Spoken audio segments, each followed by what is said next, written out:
Hello दोस्तों, स्वागत है आप सभी का हमारे online channel Aradhya RAS academy में। दोस्तों, पूरे भारतवर्ष में आयोजित जितनी भी प्रतियोगी परीक्षाएं हैं उन सभी प्रतियोगी परीक्षाओं के लिए पॉलिटिकल साइंस के टॉपिक वाइज टॉप इंपॉर्टेंट प्रश्नों की सीरीज स्टार्ट की गई थी, जिसमें अपने 13 टॉपिक हैं वो कंप्लीट हो चुके हैं। आज अपना इसमें 14वां नंबर का टॉपिक है जिसका नाम है संसद। तो दोस्तों, संसद से संबंधित आज मैं आपके लिए टॉप 60 प्रश्न लेके आया हूँ जो आपकी प्रतियोगी परीक्षा के लिए अत्यंत महत्वपूर्ण है। दोस्तों, आराध्या रेस एकेडमी के यूट्यूब चैनल को सब्सक्राइब जरूर करें, बेल आइकन को दबाएं, वीडियो को लाइक और अपने दोस्तों के पास में शेयर जरूर करें। और अगर आपने पिछली जो 13 क्लासें हैं पॉलिटिकल साइंस की वो नहीं देखी है तो उनको जरूर देखें और आराध्या रेस एकेडमी के साथ में बने रहिए। पहला प्रश्न है, इसमें देखिए, भारत की संघीय व्यवस्थापिका को किस नाम से जाना जाता है। अब यहाँ पे देखिए, भारत की जो संघीय व्यवस्था है इसको किस नाम से जाना जाता है, तो इसका राइट आंसर हो जाएगा वो है संसद के नाम से जाना जाता है। ठीक है, तो अपना राइट आंसर हो जाएगा इसमें डी नंबर का ऑप्शन बिल्कुल सही उत्तर हो जाएगा। आगे देखिए, सेकंड नंबर प्रश्न है, भारतीय संसद के कितने सदन हैं। भारतीय संसद के कितने सदन हैं, तो देखिए सदन तो कितने हैं, दो ही। कौन कौन से, एक दोस्तों लोकसभा और दूसरा है इसमें राज्यसभा। ठीक है, तो इसका राइट आंसर क्या हो जाएगा, दो सदन है, बी नंबर ऑप्शन बिल्कुल सही उत्तर। नेक्स्ट है, संसद के किस सदन को प्रतिनिधि सभा भी कहा जाता है। तो कौन से सदन को, यानी दो सदन बताए थे मैंने, या तो लोकसभा या राज्यसभा। ठीक है, तो कौन से सदन को प्रतिनिधि सभा कहा जाता है, तो इसका राइट आंसर हो जाएगा वो है लोकसभा को। लोकसभा को प्रतिनिधि सभा भी कहा जाता है, ए नंबर ऑप्शन बिल्कुल सही उत्तर हो जाएगा। 4 नंबर का प्रश्न है, इसमें देखिए, संसद का लोकप्रिय सदन है, तो संसद का लोकप्रिय सदन है वो कौन सा है, तो वो है लोकसभा। कौन सा है, लोकसभा, तो इसमें ए नंबर ऑप्शन सही उत्तर। नेक्स्ट है 5 नंबर प्रश्न है, संसद का स्थायी सदन है, तो संसद का स्थायी सदन कौन सा है, तो वो है राज्यसभा। ठीक है, बी नंबर ऑप्शन बिल्कुल सही उत्तर। नेक्स्ट है, भारतीय संसद बनती है, तो दोस्तों भारतीय संसद है वो किससे बनती है, तो लोकसभा, राज्यसभा और राष्ट्रपति के द्वारा, इन तीनों को मिलाकर दोस्तों भारतीय संसद बनती है। तो इसका राइट आंसर हो जाएगा इसमें डी नंबर ऑप्शन बिल्कुल सही उत्तर। आगे देखिए 7 नंबर प्रश्न है, निम्नलिखित में से कौन सा एक प्रावधान भारतीय संविधान के अंतर्गत संसद के सदस्यों के विशेषाधिकारों तथा उन्मुक्तियों को निर्धारित करता है। तो कौन सा एक प्रावधान भारतीय संविधान के अंतर्गत संसद के सदस्यों के विशेषाधिकारों तथा उन्मुक्तियों को निर्धारित करता है, तो इसका राइट आंसर हो जाएगा वो है अनुच्छेद 105। अनुच्छेद 105, तो इसमें बी नंबर ऑप्शन बिल्कुल सही उत्तर हो जाएगा। नेक्स्ट आगे देखिए, निम्नलिखित में से कौन संसद का अनन्य भाग नहीं है, तो संसद का अनन्य भाग कौन सा नहीं है, तो यहाँ पे देखिए राष्ट्रपति, लोकसभा और राज्यसभा, इन तीनों से मिलकर तो संसद बनती है। ठीक है, अब यहाँ पे उपराष्ट्रपति दे रखा है, उपराष्ट्रपति है ये दोस्तों संसद का अनन्य भाग नहीं है, ये दोस्तों ये राज्यसभा का सभापति होता है।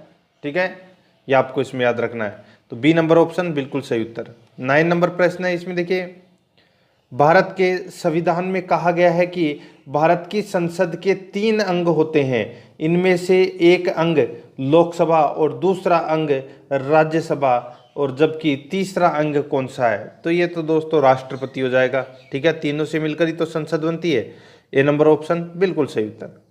आगे देखिए, भारतीय संसद के कितने अंग हैं, तो दोस्तों 3 अंग हैं, बी नंबर ऑप्शन सही उत्तर। नेक्स्ट, भारतीय संविधान के किस अनुच्छेद में कहा गया है कि संघ के लिए एक संसद होगी जो राष्ट्रपति और दोनों सदनों से मिलकर बनेगी। अब बताइए दोस्तों, अभी तक तो अपने थोड़ा इजी प्रश्न चल रहे थे। ठीक है, अब देखिए इसमें भारतीय संविधान के किस अनुच्छेद में कहा गया है कि संघ के लिए एक संसद होगी जो राष्ट्रपति और दोनों सदनों से मिलकर बनेगी, तो वो है दोस्तों अनुच्छेद 79।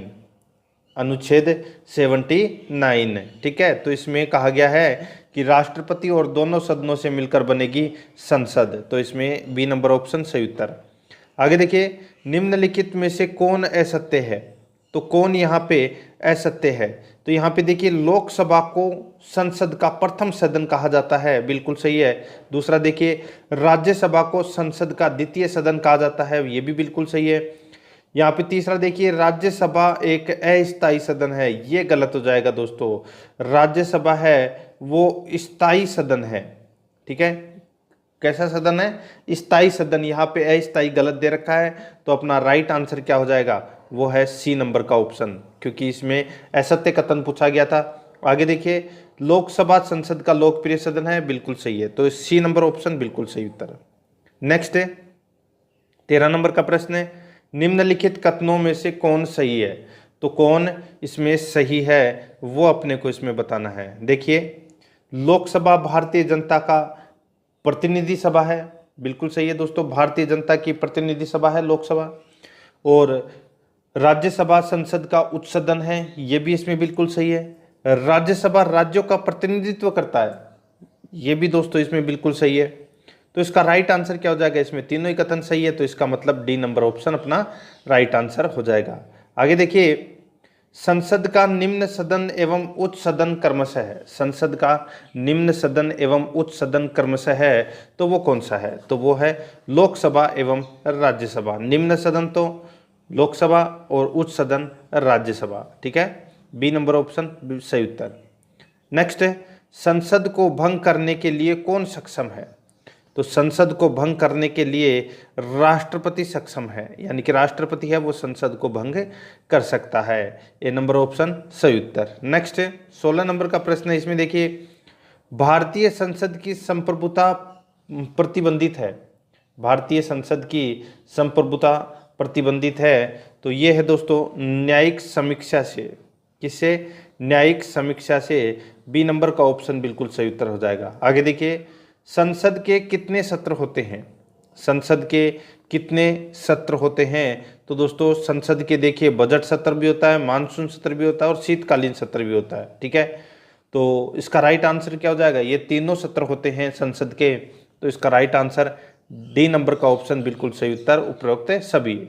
18 नंबर का प्रश्न है, इसमें देखिए संसद के दो क्रमिक अधिवेशनों के बीच अधिकतम कितने समयांतराल की अनुमति है? तो अधिकतम कितने समयांतराल की अनुमति है? तो इसका राइट आंसर हो जाएगा वो है दोस्तों इसमें 6 माह की। 6 माह की दोस्तों समयांतराल की अनुमति है। सी नंबर का ऑप्शन बिल्कुल सही उत्तर हो जाएगा। आगे देखिए इसमें 19 नंबर प्रश्न है संसद के दोनों सदनों का संयुक्त अधिवेशन आयोजित होता है। संसद के दोनों सदनों का संयुक्त अधिवेशन आयोजित होता है। अब देखिए यहाँ पे 4 ऑप्शन दिए गए हैं, अपने को बताना है कि इनमें से कौन सा सही है, ठीक है। देखिए संयुक्त अधिवेशन आयोजित होता है भारत के राष्ट्रपति के चुनाव के लिए, गलत हो जाएगा। भारत के उपराष्ट्रपति के चुनाव के लिए, ये भी गलत हो जाएगा। संविधान में संशोधन से संबंधित विधेयक को पारित करने के लिए, तो ये भी दोस्तों इसमें गलत हो जाएगा। आगे देखिए एक ऐसे विधेयक पर विचार करने और उसे पारित करने के लिए जिस पर दोनों सदनों में मतभेद हो, इसके लिए दोनों सदनों की संयुक्त बैठक का आयोजन किया जाएगा, ठीक है। यहाँ पे जो तीनों ऊपर के हैं वो संयुक्त बैठक का प्रावधान इनमें नहीं है, लेकिन जब कोई ऐसा विधेयक आता है जिसमें दोनों सदनों के अंदर यानी कि लोकसभा और राज्यसभा दोनों के अंदर उस विधेयक पर दोस्तों आशंका है, ठीक है, यानी कि मतभेद है, तो दोस्तों उस समय क्या होता है कि संयुक्त अधिवेशन बुलाया जाता है जिसमें लोकसभा के और राज्यसभा के दोनों के सदस्य होते हैं और अध्यक्षता करता है लोकसभा अध्यक्ष, ठीक है। तो ये इसका राइट आंसर हो जाएगा। केवल और केवल इसमें 4 सही है, ठीक है। तो इसमें डी नंबर का ऑप्शन बिल्कुल सही उत्तर। बहुत ही शानदार प्रश्न था। आगे देखिए भारतीय संसद के दोनों सदनों की संयुक्त बैठक किस संबंध में होती है? तो किस संबंध में होती है? तो दोस्तों साधारण विधेयक के संबंध में होती है। किस संबंध में? साधारण विधेयक के संबंध में। तो अपना राइट आंसर क्या हो जाएगा इसमें? सी नंबर ऑप्शन सही उत्तर। आगे देखिए 21 नंबर प्रश्न है साधारण विधेयक से संबंधित गतिरोध को दूर करने के लिए संसद के दोनों सदनों की बैठक कौन बुलाता है? तो संसद के दोनों सदनों की बैठक है वो सीधा सा है, कौन बुलाएगा? तो इसका राइट आंसर हो जाएगा राष्ट्रपति। दोनों सदनों की बैठक कौन बुलाता है? राष्ट्रपति। और उस बैठक की अध्यक्षता कौन करता है? तो वो है लोकसभा अध्यक्ष। ठीक है, आगे देखिए 22 नंबर प्रश्न है, लोकसभा व राज्यसभा की संयुक्त बैठक कब होती है? लोकसभा व राज्यसभा की संयुक्त बैठक कब होती है? ठीक है, जब लोकसभा और राज्यसभा में मतभेद होने पर, दोस्तों जब कोई विधेयक पर दोनों में मतभेद है तब ये संयुक्त बैठक होती है। तो इसका राइट आंसर हो जाएगा बी नंबर का ऑप्शन सही उत्तर। आगे देखिए, संसद के दोनों सदनों के साथ साथ बैठने पर निम्न होता है। संसद के दोनों सदनों के साथ साथ बैठने पर निम्न होता है। तो यहाँ पे देखिए दोस्तों, एक बिल जिस पर दोनों सदन सहमत न हो उस पर विचार करना और पास करना, ये है दोस्तों दोनों सदनों के साथ साथ बैठने का कारण। तो इसका राइट आंसर हो जाएगा इसमें सी नंबर ऑप्शन बिल्कुल सही उत्तर। ठीक है, आगे देखिए, यदि किसी सामान्य विधेयक पर राज्यसभा, यदि किसी सामान्य विधेयक पर राज्यसभा और लोकसभा बीच गतिरोध आता है तो उसका समाधान कौन करेगा? यानी कि अगर किसी सामान्य विधेयक पर राज्यसभा और लोकसभा के बीच गतिरोध आ जाता है तो उसका समाधान कौन करेगा? राष्ट्रपति। कैसे? संयुक्त इसका समाधान कौन करेगा? तो दोस्तों ये संसद का संयुक्त सत्र करेगा। कौन करेगा? संसद का संयुक्त सत्र करेगा कि इसका समाधान की पास होगा या नहीं होगा। ठीक है, तो इस बैठक को बुलाएगा दोस्तों राष्ट्रपति। ठीक है, तो इसका right answer C number option हो जाएगा। आगे देखिए, स्वतंत्र भारत के संसदीय इतिहास में अभी तक कितनी बार संयुक्त बैठक अधिवेशन बुलाई गई है? तो अभी तक कितनी बार संयुक्त बैठक अधिवेशन बुलाई गई है? बहुत ही अच्छा प्रश्न है। तो इसका राइट आंसर हो जाएगा 3 बार, यानी कि 3 बार संयुक्त बैठक बुलाई गई है। ठीक है, तो इसका सी नंबर ऑप्शन बिल्कुल सही उत्तर हो जाएगा। 26 नंबर प्रश्न है, क्या राष्ट्रपति या उपराष्ट्रपति कभी संयुक्त अधिवेशन की अध्यक्षता करते हैं? क्या राष्ट्रपति या उपराष्ट्रपति कभी संयुक्त अधिवेशन की अध्यक्षता करते हैं? तो मैंने अभी आपको बताया था कि दोनों सदनों की संयुक्त अधिवेशन की अध्यक्षता है वो लोकसभा अध्यक्ष करता है। यहाँ पे राष्ट्रपति और उपराष्ट्रपति नहीं करता। तो इसका राइट आंसर हो जाएगा कभी नहीं। बी नंबर का ऑप्शन बिल्कुल सही उत्तर हो जाएगा, कभी नहीं। आगे देखिए, संसद के दोनों सदनों के संयुक्त अधिवेशन की अध्यक्षता कौन करता है? संसद के दोनों सदनों के संयुक्त अधिवेशन की अध्यक्षता कौन करता है? तो इसका राइट आंसर हो जाएगा वो है दोस्तों, इसमें कौन करता है? तो लोकसभा अध्यक्ष। कौन करता है? लोकसभा अध्यक्ष। डी नंबर ऑप्शन बिल्कुल सही उत्तर हो जाएगा। आगे देखिए, संसद के संयुक्त बैठक को कौन संबोधित करता है? तो दोस्तों सीधा सा है, मैंने अभी आपको बताया था, वो है कौन संबोधित करता है? तो वो है राष्ट्रपति। संसद के संयुक्त बैठक को संबोधित कौन करता है? तो राष्ट्रपति करता है। डी नंबर ऑप्शन सही उत्तर। आगे देखिए, भारत में संसद के दोनों सदनों की संयुक्त बैठक किस लिए आयोजित की जाती है? तो दोस्तों सीधा सा है, उस विधेयक पर विचार करने के लिए और उसे पारित करने के लिए जिस पर दोनों में मतभेद हो। डी नंबर ऑप्शन सही उत्तर हो जाएगा।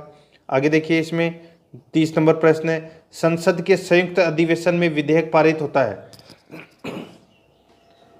संसद के संयुक्त अधिवेशन में विधेयक पारित होता है तो ये होता है दोस्तों दोनों सदनों के कुल उपस्थित तथा मतदाता सदस्यों के सामान्य बहुमत द्वारा। दोनों सदनों के संयुक्त उपस्थित तथा मतदाता सदस्यों के सामान्य बहुमत द्वारा दोस्तों संयुक्त अधिवेशन विधेयक पारित होता है। तो इसका right answer C number option बिल्कुल सही उत्तर हो जाएगा। आगे देखिए, संविधान संशोधन प्रस्ताव के संबंध में दोनों सदनों में मतभेद होने की स्थिति में संयुक्त अधिवेशन का फैसला होगा। ठीक है, तो इसका राइट आंसर क्या हो जाएगा बताइए। देखिए, संविधान संशोधन प्रस्ताव के संबंध में दोनों सदनों में मतभेद होने की स्थिति में क्या होगा?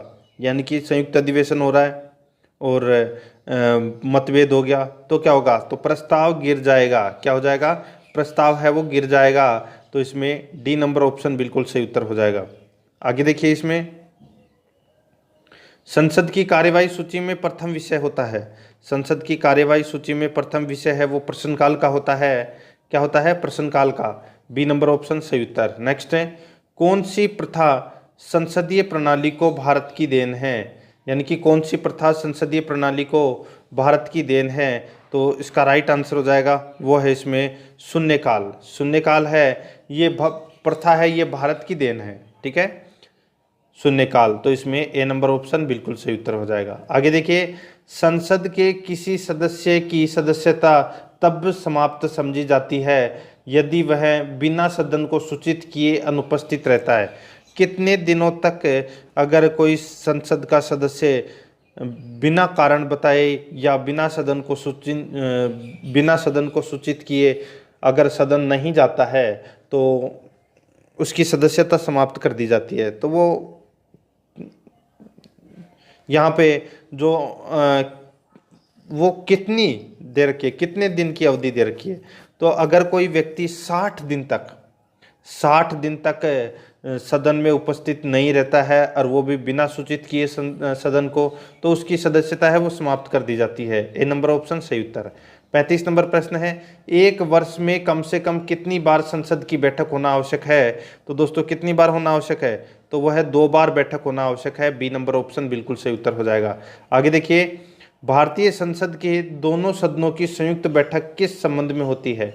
भारतीय संसद के दोनों सदनों की संयुक्त बैठक किस संबंध में होती है? तो ये होती है दोस्तों किस संबंध में? तो ये साधारण विधेयक के संबंध में। सी नंबर का ऑप्शन सही उत्तर हो जाएगा। आगे देखिए, भारत के संविधान में क्या कथित है? तो देखिए भारत के संविधान में क्या कथित है? तो यहाँ पे देखिए, राष्ट्रपति संसद के किसी भी सदन का सदस्य नहीं होगा। राष्ट्रपति संसद के किसी भी सदन का सदस्य नहीं होगा। आगे देखिए, संसद राष्ट्रपति के 2 सदनों से मिलकर बनेगी। तो दोस्तों ये इसमें बिल्कुल सही है। देखिए यहाँ पे पहला है वो राष्ट्रपति संसद के किसी भी सदन का सदस्य हो सकता है, यहाँ पे इसमें ये पहला वाला गलत दे रखा है। और देखिए संसद राष्ट्रपति और दोनों सदनों से मिलकर बनेगी, बिल्कुल सही बात है, यानी कि दूसरा इसमें सत्य है और पहला इसमें गलत, यानी कि डी नंबर का ऑप्शन बिल्कुल सही उत्तर हो जाएगा। 38 नंबर प्रश्न है, इसमें देखिए, निम्न विधेयकों में से किसका एक भारतीय संसद के दोनों सदनों द्वारा अलग अलग विशेष बहुमत से पारित होना आवश्यक है? तो यहाँ पे देखिए, किसका एक भारतीय संसद के दोनों सदनों द्वारा अलग अलग विशेष बहुमत से पारित होना आवश्यक है?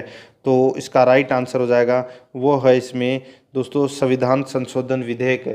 तो इसमें डी नंबर ऑप्शन बिल्कुल सही उत्तर हो जाएगा। ठीक है, आगे देखिए, संसदों के वेतन का निर्णय कौन करता है? यानी कि संसद का वेतन का जो निर्धारण है वो कौन करता है? तो वो करता है दोस्तों कौन? सॉरी, सांसदों है, ये संसद नहीं है। ठीक है, सांसदों है। यहाँ पे देखिए, जो सांसदों के वेतन का निर्णय है वो कौन करता है? तो वो करता है दोस्तों संसद। कौन करती है? संसद करती है इनके वेतनों का निर्धारण। ए नंबर ऑप्शन सही उत्तर हो जाएगा। आगे देखिए, संसद के कुल सदस्यों का कितना भाग वैधानिक चैम्बर की मीटिंग बुलाने के लिए आवश्यक गणपूर्ति कोरम है?